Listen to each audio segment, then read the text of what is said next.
Good morning. I'm J. Lenora Bressler. Welcome to the May 2017 edition of the Bible, Delight in the Details. You are the company you keep. You know, we've all heard sayings to that effect.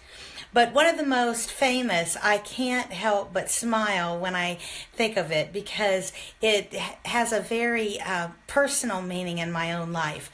When I was 16 years old, when I turned 16, my family threw me a very beautiful formal dinner party at the Lakeland Yacht Club, which has just been torn down. Some of you know that. And I remember it was a very elegant affair. I was in black velvet, and boy, didn't I think I was something with my black velvet and pearls, and just turned 16.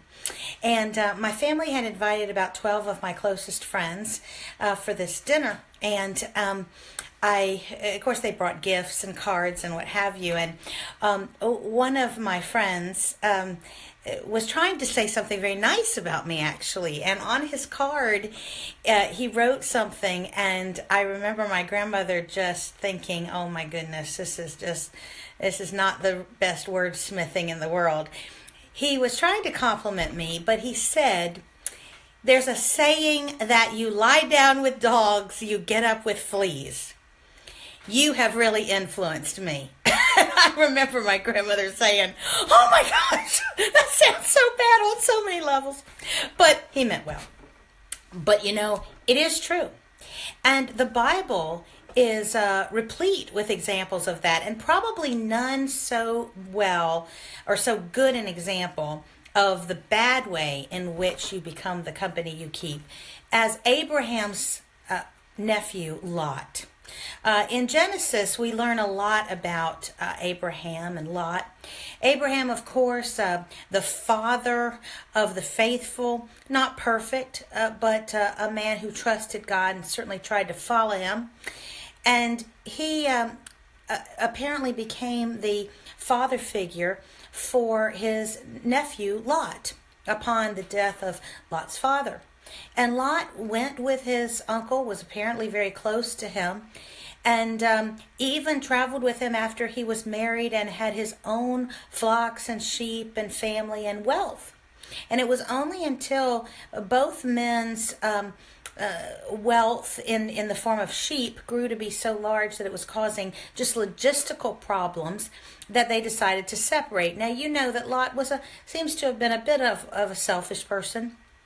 And he chose what appeared to be the better land, and his kind uncle allowed him to take that. But it's more important that we recognize that, you know, in choosing what he thought was, quote, the better land, it meant that he was going to be close to the cities of the plain. And that turned out to be Sodom and Gomorrah. And if you read the Genesis story, you find that over time, Lot had apparently assimilated very much into the evil society of those two cities. Now, you know, when you read about what was going on in those cities, there was a lot of wickedness. There was violence. There was injustice. There apparently was a lot of sexual sin as well. But it was all around bad. I mean, there wasn't much you could say good about Sodom and Gomorrah. And yet, Lot seemed to be doing pretty well there. As a matter of fact, we are told that he was sitting in the city gates, which means that he was an official of some sort. He was in a position of power. And so he was, very much assimilated into this society. Well, what does that mean? Well, we see what it means. When the two angels showed up disguised as regular men, and showing how, sinful these cities were, people literally, other men were trying to rape them. He said, no, please don't do that. And that was good that he defended them from forcible, non-consensual sex. But what was Lot's alternative? He offered his own virgin daughters. that doesn't sound like a very moral thing to do. What do you think? He had so corrupted his mind that even what most people would think of as basic morality, you don't give out your young daughters or your young sons, for that matter, your family members or anybody else, to non-consensual relations with people. Wouldn't you think that anybody would know that?